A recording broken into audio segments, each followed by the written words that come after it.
Jamari's got a new video. Big up bloody Jamari.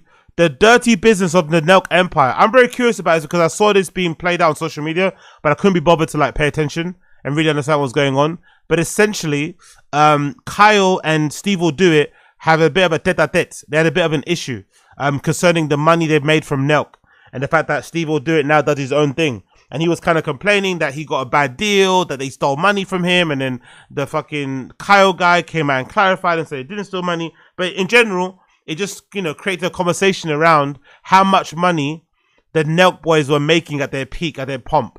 And the funny thing is, if I'm not mistaken, really the interesting thing about NELK, during their pomp, during the height of their kind of careers, they weren't even monetized on YouTube. So the majority of the money they were making was just from sponsors. So they missed out on so much money from not being monetized on YouTube, but they were still making millions from fucking advertisers and shit. Fucking crazy back in those days. Like, I remember I used to watch a lot of those videos, but obviously it kind of died out over time. But they were crazy. So it has been a couple of years since I last spoke about the NELK boys, but recently something has come across my desk that I simply could not ignore. I'm talking about a potential heist that is not known to the general public, despite the fact that it has to be one of, if not the biggest, in YouTube history. And the craziest part is, they swindled every cent right under the nose of their biggest fans. But to understand the ride I'm about to take you on, we have to go all the way back to January 19th of 2022, when NELK would make a decision that would change their brand, their reputation, and their lives forever. We would never ever put a brand on the line that we worked on for 10 years to even make $25 million, to even make $50 million. Like, there's no amount of money that would ever make us want to just put our stuff on the line. Famous last words. Famous last words. Like that. Chapter 1. The setup. Now, it's kind of hard to believe at this point that it has been 4 long years since one of the worst eras in internet history. And no, I'm not talking about when that boy Jake Paul was trying to make some music. I'm talking about the NFT gold rush. Oh, yeah! Thousands of grown men across the globe bought into this idea that JPEG images were destined to be the next great investment. Like, honestly, man. I remember watching this from afar just thinking, what the fuck is going on? That Bored Ape thing, man, like, big up the people that made the money from it. Big up the people who made the money from it. But that whole Bored Ape era, like, oh my God. Oh my fucking God, man. Like, what were people doing? Millions, hundreds of thousands spent on these fucking illustrations of monkey. Like, huh? I never understood. I never got it. I never understood this at all. The art itself sucks ass. Like, it makes, I didn't get it one bit. It's so bizarre. So bizarre to me, man. You had images of cartoon monkeys smoking dicks selling for millions of dollars. Can I interest you in a Microsoft Paint doodle, my good sir? Yeah, that would be 300,000. Oh yeah, OpenSea. Big up Sad Aziz. Yeah, I remember OpenSea. I remember that. Dollars. You had all of these absolute baboons spending hundreds of thousands to millions of dollars on the. What was it? Was OpenSea the time where everyone created? Was when Ethereum, right? That coin. That's where Ethereum became popular, innit? Because of NFTs, if I'm not mistaken. I think that was the main cryptocurrency that was used on those type of what do you call it, marketplaces, right? If I'm not mistaken. These digital assets that in the end were mostly worthless. I spent $500,000 on CryptoPunks because Gary Vee called me and goes, "This is the next Facebook." I wanted to make a splash. I wanted to send a message. 716,000. More than I've ever spent on an NFC, on a single NFC. Jesus But Christ. at least that of his will actually probably do well. Yours crashed and burned. Like I'm saying, within 6 months, for 99% of these projects, the writing was on the wall that they were absolute duds. But for the NELK boys, they saw this as the opportunity of a lifetime, to finally unleash the biggest full send load right onto the face of their audience. Because for those of you that don't know, by that time NELK had built one of the strongest brand identities on the entire platform, forming a legitimate media empire over the course of 5 years, that included tens of millions of dollars in merchandise sales. Like I'm telling y'all, the most annoying guy you ever knew definitely had this hanging up in his dorm room. Yeah. I have 8. This one, I got this one 2 years ago. One of my best friends. It was 3 a.m. and then I was watching one of you guys' videos and I said, what can I fucking do to meet you guys? Bro, I was thinking about getting all you guys tattooed on my other leg. Like all the faces, bro. Yeah, for real. You would get my face tatted on you? Literally all the NELK boys. Fucking Dick Rider. But even I must admit that NELK connected with their fans on Yeah. a level that I had never seen before. Exactly. And they did it by developing this entire culture around their brand, mixing Canadian lingo with American frat culture, lifestyle, and eventually conservative ideology. Where are the NELK boys? I want the NELK boys. These guys are great. Come on, let's get a picture, fellas. I want some fame. See you again. That's fucked. Donald Trump just says NELK boys? How's that? Like, that's weird shit, bro. I want to thank some people real quick. I want to thank the NELK boys, Aiden Ross, Theo Vaughn, and last but not least, the mighty and powerful Joe Rogan. This aspirational mark. That's gonna age terribly, isn't it? That's gonna age so badly, innit? That shit will age so badly for Joe. He's never gonna live that down. I don't think he cares really, to be fair, but he's never gonna live down that Trump endorsement, innit? He's never gonna live that shit down. Marketing worked like a charm on men all around the world, especially in America, much like how traditional frat culture has enticed young men entering college for decades. We're in Missouri. I'm having a great fucking time. I'm probably 15 beers deep, and I can still speak better than Biden.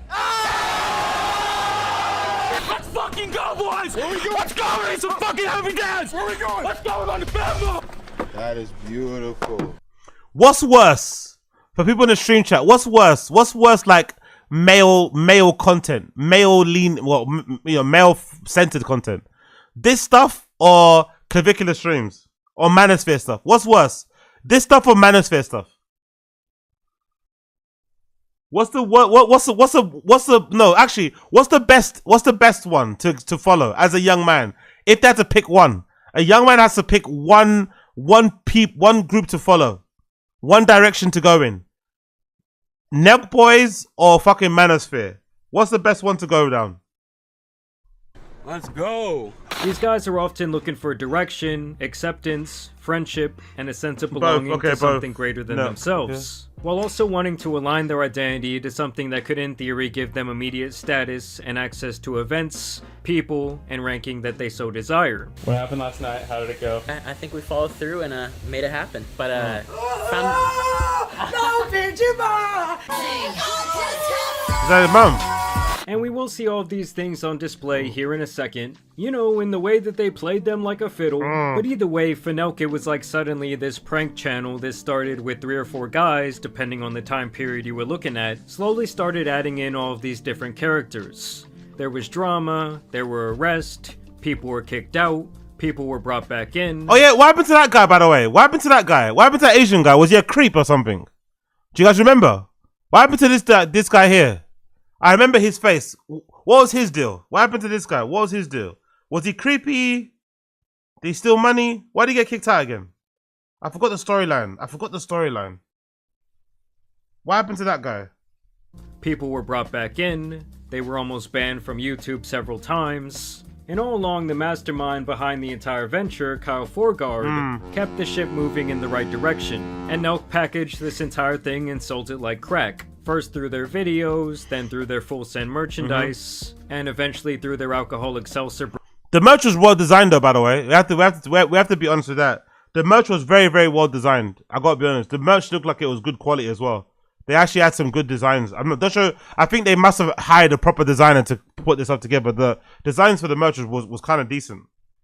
I never wear it, of course, but it was kind of decent. Brand Happy Dad. Cheers, boys. Let's go. Happy Dad is officially available. Oh, big up to Z. Was he? He was Snapchatting nudes. Okay, cool.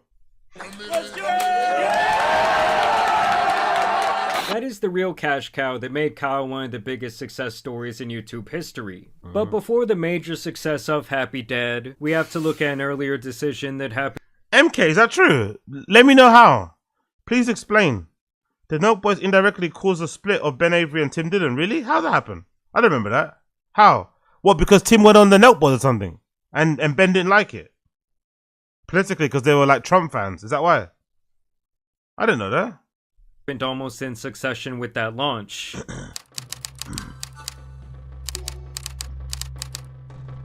Back in early 2022, NELK announced that they would be stepping their dirty little toes into the NFT deep end. Oh, Only yeah. months after learning what an NFT was in the first place. Ours is called Full Send Metacard.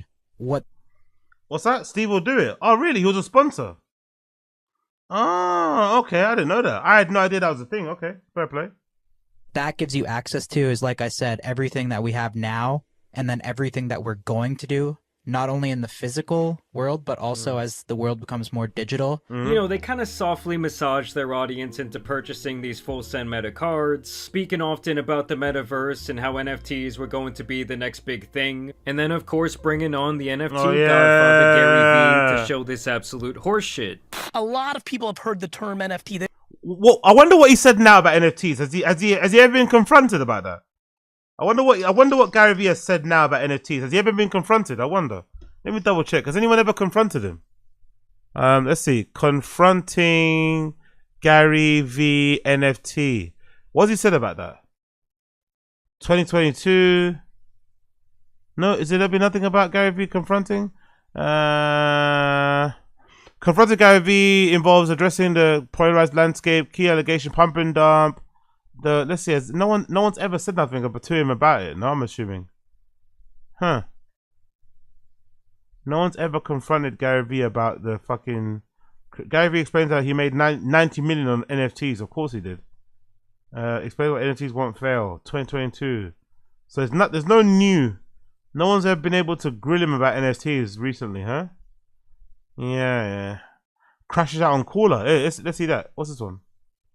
Crashes out 2025. Let's play this one. I've been talking about this for a decade. Every platform's different. You need to do different shit. That's why I write books about this shit. Is this an algorithm problem? Wow. No, it's a you problem, Sarah. You're the problem. How the have you not been listening? We've been talking about this for decades. I used to have black hair when I talked about this shit. I had black hair, now I have gray hair. I'm still talking about the same shit. I wrote Jab, Jab, Jab in 2012. No, it's not an algorithm problem. It's a you problem. You're supposed to do slightly different content. The first 3 seconds, the thumbnail, the copy, the edit. You think LinkedIn's like TikTok? Sarah? Okay, cool. I don't know. Maybe no confession there. Maybe no confession there, or, you know, acknowledgement of that from Gary Vee, it seems like. No confession or acknowledgement from Gary Vee. They don't know what it is. They think, a lot of people think it's a scam or this and that. But like, everybody thought the internet was a fad. And that's what you're hearing right now about NFTs. Like, this is money laundering, this is a fad. But the overall concept of NFTs. Hey, King Bayu, shh. King Bayu, shh. Don't expose me. Don't expose me. Don't expose me. Don't expose me. And what it represents will affect every person listening and watching for the rest of our fucking lives. No. I keep bringing it up. I'm in the 95% probably of influencers that don't understand the NFT space. So do the and homework, when I get Bob. a brand deal, but I'm saying if I get a brand deal, it's like Bob, the answer is do the fucking I think homework. you got to do homework and try to get ownership in a successful project, aka ours. You know, I feel like this guy used to be decent, but these days I find him to be insanely annoying. You're way fucking better spending 50 hours doing your own homework on Twitter, YouTube, and Discord on NFTs than any fucking thing going on in college. Yeah. But what is step 1 though? So say you have to do those 50 Do hours. what I did in January. What is an NFT? Enter on Google. That's right. Either way, the entire pitch was the NELK's audience could now invest in them directly. At the time these NFT cards were minted, which means they were made available to I'm loyal to default. If you think scamming for NFTs is bad, I want you to imagine the person you love most being brutally murdered. Now go make money, Gary Vee. Exactly. Now go make money is crazy. Oh. Public to purchase, they cost an average of around 0.75 Ethereum, which at the time was about $2,300. And NELK sold 10,000 of these cards in 10 minutes. Wow! Over $23 million from God their NFT almighty! project, with the main proposition that they God pitched over and over again almighty! in podcast, interviews, and on Instagram was that anyone who purchased the full send meta card would be getting exclusive access to perks that no one else could ever receive. And as we build this empire, you're one of 10,000 people that's getting access to everything that we're gonna fucking do. We want people that say, hell yeah, I would go to a fucking full send hotel and casino in 5 years. Almost as if this card now made you a Fucking founding hell. shareholder in the NELK empire. It's like a modern day or like a decentralized way for people to like invest in us. Our fans give us money, right? So we just sold a bunch, so we have the money. And then in exchange, we give them a meta card. And then, so they have something, right, that they can verify as theirs. And now we have all this money. And our job is to build shit. So we're going to launch like physical locations. Like we're going to launch full send lounges We're going to start here and then maybe do one in Vegas, Miami, New York. That's so we're going to fine. launch like physical shit that's only available for our holders. Oh man, scamming is good, isn't it? Like scamming is so rewarding. Like scamming actually works. Scamming actually works. You don't even need to have like a physical. You don't even need to show proof or evidence. If you have the gift of the gab, scamming is actually quite beneficial, you know, in a weird way. It's sad to say, but scamming actually works. These niggas made $23 million from fucking an NFT membership card to a fucking membership club that doesn't exist. That's just like one of the many things we're going to do, but that'll drive up the price of their MetaCard, you know? So it's like they're giving us money, we get the money, we do. But I've always said, right, my thing is, for me, even though you can scam your fans, even if they're kids or they're young people, I don't think you should, just because you can, you know? I think that's the most fucked up thing ever. Just because your fans are susceptible, they're a little bit naive, they're easily led, doesn't mean you should take advantage of it. If anything, do the opposite, you know? If anything, do the fucking opposite. But these guys don't. I never, And I don't know. I'm loyal to a default. Yo, Sabziz. The Zynga card will get you free Wi-Fi at the local kebab shop and 20% off shawarma on Friday. Exactly. Free Wi-Fi at the local kebab shop Wi-Fi. Yeah, you get a Wi-Fi access code to the kebab shop. Only 20 seconds, only on a half an hour, right? Like in the cafe shit, half an hour only. Oi. As much shit possible to drive up the price of their MetaCard. So it's kind of like they're investing in getting a return, you know? And you're taking that money and fueling it into all these different things you're building, right? Oh, yeah. Like now we have like a real budget off the money that we made to hire like a full team just to focus on the utilities for MetaCard holders, which is pretty cool, I think, right? Constantly and consistently, Kyle and his band of idiots claim that these users would gain access to full send gyms, full send casinos, full send restaurants, full send supplements, as well as private events, private testing of their Happy Dad beverages. We've already been thinking one day we're going to open up full send gyms. Or 5 years we could have a full send hotel and casino that's like the Hard Rock. Lounges. Full send could be in almost every space. Every space that we say is like, you know, has a male consumer. Anything cool. We could have a fucking full send sports agency. As well as private access to future NFT projects that they plan to drop later that year. We're going to be dropping a lot of NFT projects under the full send umbrella. Yeah. Happy Dad. But MetaCard holders will have first access. And of course those celebrity meetups on Epstein Island. Okay, maybe I made the Epstein part up. They especially talked a very big game on these full send gyms. Tried to tell you a few times. I don't know if I told you, but did I tell you guys about the full send gyms? No, just that you're that we're working with a really big partner. High mint price. What's your plan? Oh, you're building physical. By the way, the gym should be the easiest thing to build, no? Out of all those things, out of the restaurant and the hotel and the gym should be the easiest thing to do. To actually show evidence. Okay, cool. You took all this money. You made all this money. Right? It like show evidence of the things that you're talking about. The gym should be the easiest thing to open and to operate. But I'm guessing there's no full send gym. I'm guessing there's no full send gym out there. Gyms with top-notch equipment. Never mind. Makes sense. By the end of 2022, we're gonna have at least 2 full send gyms. Maybe 3, maybe 5. In fact, Kyle claimed that card holders would have free and full access to these gyms, which he said eventually would be all over the country. Like once we open those gyms, those will be free to holders. I believe that full send gyms will be everywhere in like 3 years. Having the balls to claim that the first one would be opening up within 6 months from the minted date of the meta cards. How far out do you think we are from opening the OC? 6 months. Nice. And then they'll just start coming out? We could have like 5 to 6 this year. And their eventual plan was to build out strip clubs, they talked about brothels, and to even host these large full send music festivals. Barbershops. Gas stations. We could have a full send festival like Rolling Loud. Golf, of course. I mean, we could have a golf course. Strip club. Right? Strip club. Basically everything. 100%. Full send strip club. Full send brothel. Kyle at this point made his audience think that he was all in on both NFTs and the metaverse in general. Which at the time, I guess, was kind of known to be the next big thing. So when you buy an NFT, it's obviously a flex to have it. You're going to be able to bring whatever NFTs you have into the metaverse. I think the way I compare it is like, remember how your grandparents would say, like, I don't need a cell phone? Yes. And they're like, why the fuck do you have a cell phone? Like, I don't need that. Like, that's going to be like, little kids are probably going to have like chips in your brain. They're going to be like, what the fuck? You guys don't have it? Like, you're just old. Like, where idiots genuinely thought that people would spend their free time and subsequently start living their lives. You know, getting virtual BJs. You will be able to pull, like, when a bird you see knows that, like, you have a bored ape, like, in your fucking house at the metaverse, sitting on your metaverse fucking couch. Whoa. Like, she's probably going to suck your cock. 3 years from now or less, like, we're gonna be at the club in Miami, and like Steiny's gonna like say to one of us, like, yo, dude, this guy in our booth tonight, like, he owns like this fucking biggest thing in the metaverse. Like, he owns like that. Like, that's what it's gonna be. It's just gonna be like, and you're gonna see the guy's gonna be iced out with fucking 10 birds beside him and shit. So clearly, what? Yo, I think their fans deserve to get scammed. Not gonna lie, I think their fans deserve to get scammed, man. What the fuck? They believe this shit.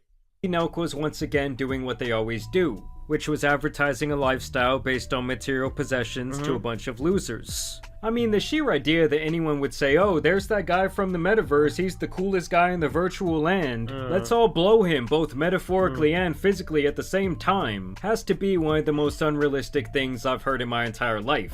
As a matter of fact, I sat through the audio version of this podcast because the entire thing has now been removed from YouTube altogether, and I really felt like I was listening to a bunch of absolute idiots leading the blind into misery. Casual people are like, why the fuck do I care to flex a fucking profile picture? But in 5 years, I feel like everyone will be doing it, and your profile picture will be like a flex. But the entire time acting as though they really cared, as if they would do nothing to damage their reputation, and like their project was any different from any other NFT shitpool. NFT projects aren't really that hard to build. You know, we could build any type of NFT project now. We've learned in 1 week. Could have released one like 3-4 months ago. 3-4 months ago, but we thought through it. How are we going to really do this proper?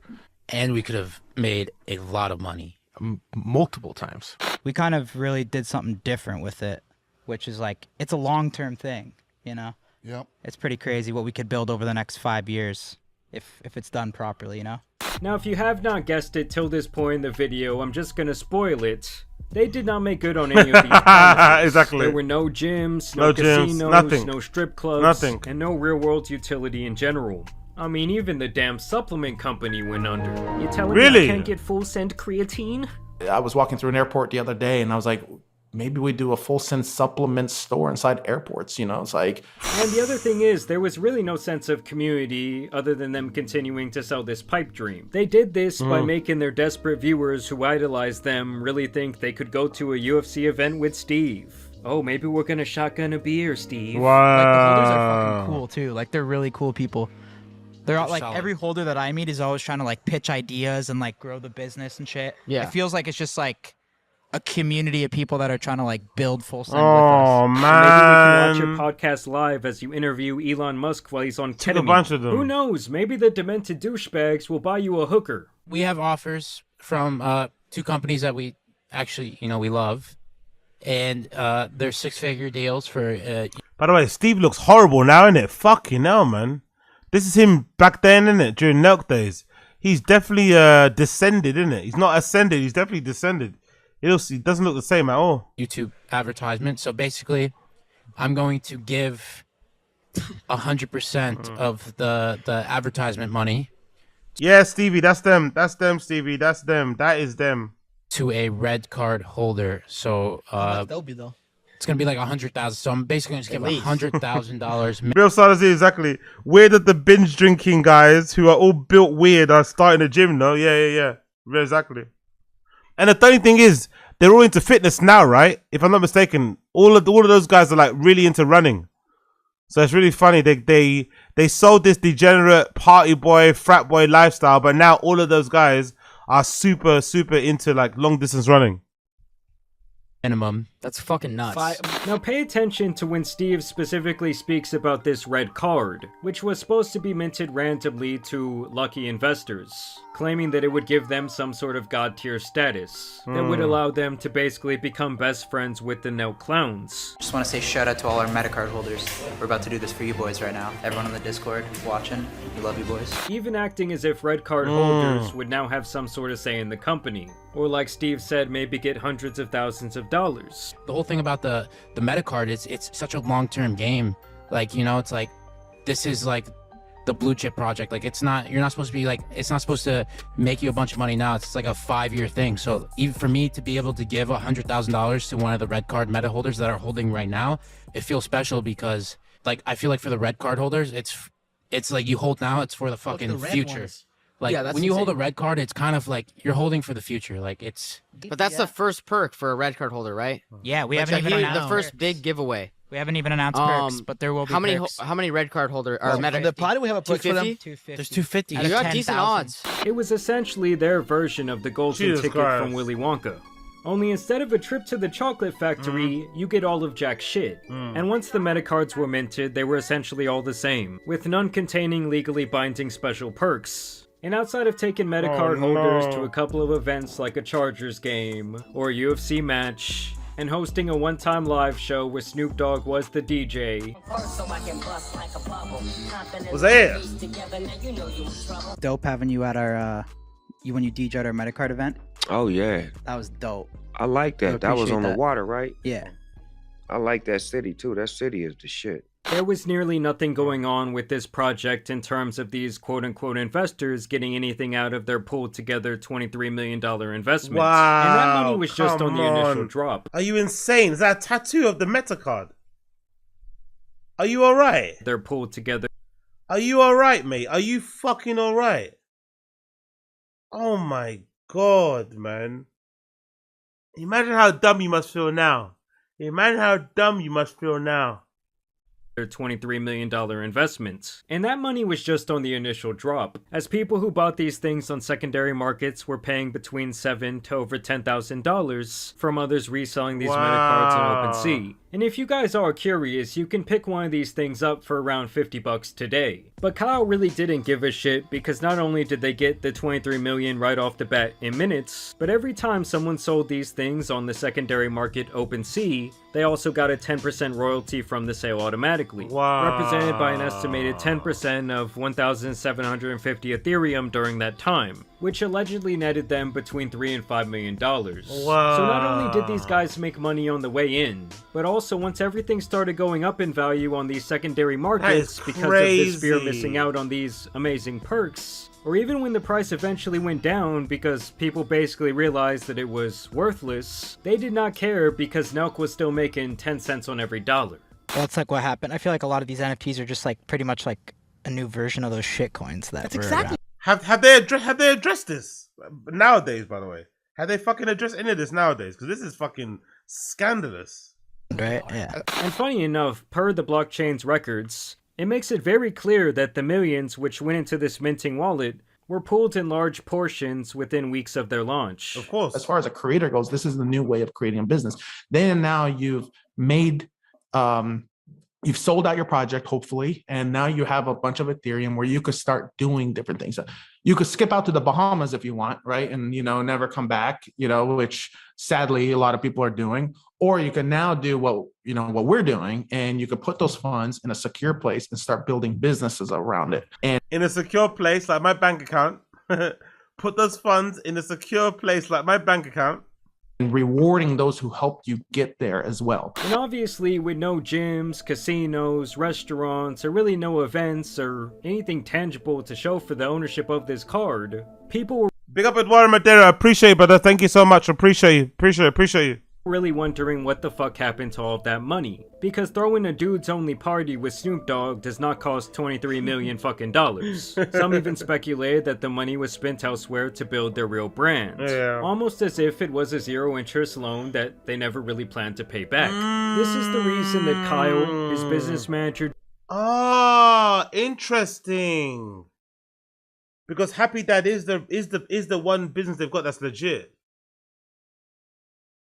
Interesting. Yeah. They raised that money for the meta card to invest it into Happy Dad and grow that. That might be the reason. That's a good fucking point. John. And then they could turn around and say technically it still is the meta card because you invested into Happy Dad. You know, they can still make it seem like that was, you know, it's still a good thing type of thing when it's not. It's clearly a scam. And the NELK boys are currently facing 2 major lawsuits, oh, wow. both of which could possibly involve every single person who bought into this project. Chapter 3, the lawsuit. It's like a key to everything that we're gonna do. We really just targeted people that believe in our brand. And here's where we get to the class action lawsuit being brought forward by a man named Trenton Smith, where he describes NELK as a bunch of snake oil salesmen masquerading as entrepreneurs, claiming they sold digital assets that were advertised with benefits they never delivered on, specifically citing the lounges, gyms, festivals, casinos, restaurants, as well as the metaverse promises they made to their fans. I always say we could build a full send hotel and casino, just like the Hard Rock in real life. Bro, you're probably better off just building one in the fucking metaverse. That's like, it's so interesting. Crazy, bro. Place And they'll March. come and they'll buy Happy Dads. As the metaverse grows and people spend more time there, it's stupid now. It's not quite there, but as it grows, I feel like we're going to have an extreme metaverse, you know, amount of opportunity there in the metaverse. Yeah, agreed. They also explicitly lay out here a few things that NELK did actually execute, like the 50% off the merchandise, the show with Snoop Dogg, and this claim that they gave away $250,000. They also state here that they are seeking $2,300 for each and every person who bought them into Metacard, which, like I said earlier, is 10,000 people. Which, if my math is correct, that means they want their fucking money back. It is interesting to me to see how often they cite things that Kyle himself said during podcast and the one interview he did about the NFTs. They even show this Discord message where Kyle said, "You guys bought this to make money, and don't worry, that is what we want as well. More communication coming as well." Bloody this presumably hell. came after people were growing discontent with the things that NELK was failing to deliver over time. In March, Kyle These would also fucking take guys, to Discord man. to promise a massive return on investment opportunity, These fucking as well as guys. more messages reassuring that holders just needed to be patient. Keep in mind, this was only months after the Metacard launched, and by that time, the NFT had already lost 70% And the money of was its gone, value. exactly. So essentially, all of these holders were just sitting on their hands, waiting for their overlord Kyle to throw them a bone. But in their content, they stopped talking about the Metacard altogether, and the communication to the community went mostly dark. It'll all be worth it, guys. I know some people are in a panic because of the market, but NELK won't let down anyone. It's now in our DNA to let anyone down who believes, which might be one of the most ironic typos of all time. Yeah. Our only goal is to see this floor price as high as possible. I can tell you that. I feel like everything that we're gonna do, like John said, it's just gonna tie back to the Metacard. So there's always gonna be some sort of like benefit for the holder. And this is where things get really interesting, because after years of delivering almost nothing, they bring about this Bored Jerky venture, which is obviously based on the branding of the idiotic Bored Ape NFTs. What else can we do? It's a beef jerky. So we Amazing. have so we bought 4 more. This guy's an original one. Sergeant Pepper is pepper flavor. Amazing. This guy with the bloodshot red eyes is spicy. These products, we're gonna do something with our NFT holders that Fucking what in the beef jerky slop? All this fucking slop in it, just ay. I wonder where all those cases are now. Those fucking what's that ape jerky fucking packets? Where are they now? They're in a landfill somewhere, innit? They're fucking choking out some dolphin somewhere. Absolute slop, innit? What the fuck is that? can't really get into it yet because of details, but something where our NFT holders will be a big part of this. Claiming it would be launched in 2024 and that the Metacard holders would be involved as they would get some sort of equity in this venture. The lawsuit does claim, though, that if a holder did want to be involved, that they had to fill out this form and relinquish their rights to sue NELK in the future over High quality. Bored jerky, bro. The best. Yeah, Metacard holders, be fucking proud of your boys right now. They're what's up. I actually went and found the announcement on Twitter, where they claimed that Shambolic. they reserved 40% of their beef jerky company Shambolic. for their Metacard community, and that for those who didn't wish to participate, they would refund your Metacard Shambolic, purchase. So on shambolic. paper, this sounds pretty good, but then again, why should we trust them? Could it be that this is all a pivot to attempt to cover their ass on their failed promises? I'll get back to that in a second. And now as of 2026, the beef jerky store is completely offline. And it looks like it is now being rebranded from Bored Ape Jerky, likely because the NFT wave already died, to something called Ranger Cut Jerky that will apparently come out in spring of this year. But yes, as for the class action lawsuits, it is very close to being decided in court whether every Metacard holder will be involved or not. Chapter 4. The cover-up. The critics, it is what it is. It honestly motivates me because we've never really had that. Yeah, Beat Coiler, exactly. I know you want a casino, but the best I can do is some jerky. Exactly. You bought the Metacard to invest in the fucking casino and you're getting beef jerky with fucking shitty ape illustrations on the cover. Are you for real? I'd be so mad if I was a Metacard holder. I'd be so mad. You sold me on a dream of bars and lounges and gyms and casinos and hotels and brothels and shit. And instead I get beef jerky. That type of hate. So now to have it, just like, it really fuels me even more because it's like, there's no way you can lose now. Like, you can't let them be right. And here is where we get to the second lawsuit, where Andros Hussery has sued NELK for consumer fraud and false advertisement. Here they get more into the nitty-gritty of NELK's promotion of the NFT, specifically citing podcast quotes and live streams in which the NFT was heavily discussed. In the podcast episode, defendants stated, "The Metacard is all about utilities and not art." An Instagram post stated, "First off, if you were looking for a quick flip to make some quick money, go buy another animal that looks like it's on Molly NFT. This project is a long-term play." They don't know how to build a business and a business model and run an operation long-term for years play, and my years ass. and years to support the investment of all these people that put something into this asset, right? And they bought into it. Turns out that was a lie. Exactly. And like with the other lawsuit, they bring up these in-world perks and even the metaverse perks that never came to fruition. They also include this screenshot of the launch page from the mint day of the Metacard, which also represents the failure to make due on their promises. And they even argue that NELK all along knew that none of this would actually happen. And they also say that they knew their own fans who believed their lies would be the ones to suffer. Exactly, now, of where course. things get even more interesting to me is when they bring back up this refund and the potential to turn your Metacard investment into the phantom shares in Bored Jerky that I mentioned earlier. Because now they specifically cite this Discord message that kind of laid out the rules and regulations. And this is where we learn that there is a 10-year expiration date on these phantom shares. Meaning if this company is not sold to a major corporation or does not go public by that time, the phantom shareholders could in theory walk away with nothing. Meaning you can hold these shares for the full 10 years. Come and even if during that time on. the company is successful beyond your wildest imagination, if they are not bought out or they do not IPO, you Fucking get hell. shit. Honestly, it just never ends, innit? The scam never fucking ends. Just when you think you got something, it's gone. Just when you think you got something, it fucking goes away.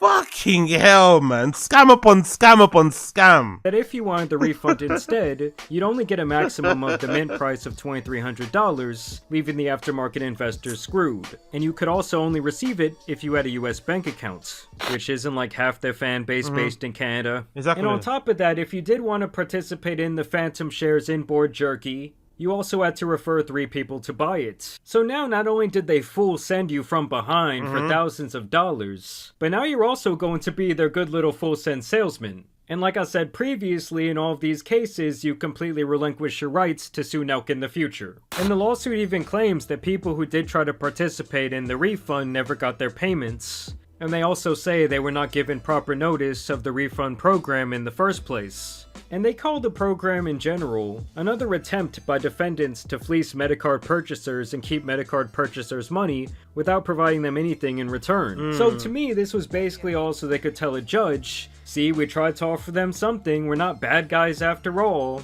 Please don't make us pay back those millions. Like John said, we have a target on our back. Any little slip up, any little thing, they always assume the worst. Defendants never had any intent to repay Famous last words. They always assume the worst because you are the worst. Metacard purchasers under the token rescission agreement, and never had any intent to pursue Bored Jerky as a viable product. Rather, both the token rescission agreement and the Bored Jerky program were a facade intended to strip Metacard purchasers of their rights.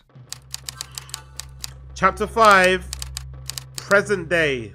So yes, now these guys are coming for everything. The mint money, the treasury funds, the residuals earned, the damages sustained over this 4-year period, and even the legal fees involved. So yes, this could end up being yet another landmark case in not only YouTube history, but also in the realm of digital assets as well. But it could also be yet another win for the douchebags out there. I mean, how they still have this audience after pulling such a stunt, while a project like CryptoZoo has been scrutinized to no end, is really insane.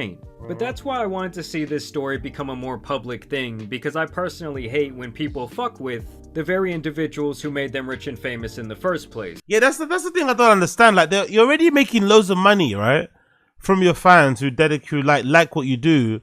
Why go the extra step and fuck them? Like, I never got that. I get the opportunity is just too good to turn down sometimes, but you should.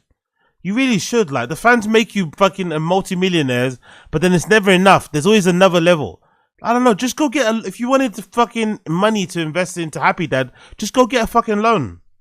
Go get a loan, or go ask one of your rich friends to fucking front you the fucking cash. Don't create this whole facade with a meta card and then get your fans to invest in it, buy into the dream, and then pull the rug from underneath their feet. It's just, I don't know. I think that kind of stuff is really, really fucked up, man. Really, really fucked up. And really only my guy Spencer and this other guy Golf Cart had made content centered around this scandal at this point. And once I looked deeper into it, I knew I wanted to speak about it as well. And I'm telling you guys, just watch. If this video gets like a couple 100,000 views, don't be surprised if NELK then releases some sort of statement about the meta card. Because even in recent times, Steve will do it, and Kyle and the NELK brand have been having this very public feud. And Steve has even taken to Twitter and on this video to straight up call the rest out about the Metacard venture in general. Me being involved in Metacard and me promoting it and tying my name to it and saying a bunch of like, that didn't happen. Yeah. And that's just it. It was just like, this is just bullshit. What happened with all what it is? I think they made like $25 million. What happened with all the money? Well, the whole idea, I thought, was, open up gyms and this, that, and the fourth. So, I don't know. So that bothers me because, like, I would never say that to my people and not, like, try my hardest. And then say if it doesn't work out, it'd be like, dude, like, let's do something cool instead of, like, having me have to hang out with people, like, you know what I'm saying? Like, hang out with, like, oh, we're going to a fight and bringing people to hang out with or this, that. It's like, I don't know. And honestly, out of all of the NELK guys, I do think that Steve himself was the one who really cared to try and make this NFT venture successful. He was the one taking card holders to UFC events. I was about to say, like, say what you want about Steve, but he's actually a man of the people, you know? He actually likes engaging with his fans. So I could definitely see him being the one who kind of was a bit like, hey, aren't we actually doing this dream? Like, he probably got sold on the dream because it's something that he would actually do. He seems to be the one person that's kind of really engaged. Don't get me wrong. He kind of pams it up a little bit so he can, create a bit of a parasocial connection with his fans. But he does seem to actually like his fans, a little bit. So I don't think he would have signed on to this stuff knowing it was going to scam them. Oh, man, this is fucking crazy. The one personally inviting them to his house, inviting them to the podcast, allegedly giving away this $250,000 in sponsorship money. So I don't know, it's going to be very interesting to see where things go from here. But y'all let me know what you guys think down below. Were you ever fully bought into the Full Send brands? Were you fully bought into the NELK boys? Were you a big Full Sender? Drinking your fucking Happy Dads on the weekends? Yeah. In all seriousness though. Let's see the comments. What are people saying here? Never watch these lads, never will. Jamari over here being the next Coffeezilla. Chatterzilla is crazy. 30-year-old teenagers, Tim Dillon. Exactly, Gary Vee is a top tier scammer. A bunch of guys in their 30s still cosplaying as frat boys, only care about money. Yeah, they're like a younger version of Bert, I'm thinking about it. If Bert wasn't a comedian, he'd definitely be a NELK Boys, isn't it? If Bert Kreischer wasn't a comedian, he definitely would have been a NELK Boys. For sure. They're like the younger version of Bert Kreischer. NELK was so cool back in high school, then I graduated. Exactly, okay, cool. Gary Vee is the largest scam artist out there. Yo, I'm the Full Send Lounge pull up, bro. I'm at the pull up, bro. Where's so funny? Yo, I'm at the Full Send Lounge pull up. It's fucking crazy. Oh yeah, man, that's sort of a dream. Haven't seen anything about these clowns since the awful Netanyahu interview. Gary V, born rich, works for his dad, then wastes his dad's money. 4-cent gyms, 4-cent strip clubs. What the fuck are these guys even talking about? Kyle's such a scumbag. I wouldn't trust a guy with my dog. Gary V calling Logan and saying this is the next Facebook. Low key happy Jesse separated himself from them. For every scam artist, for every scam in history, there is always, is a large group of idiots desperate for people to buy into it.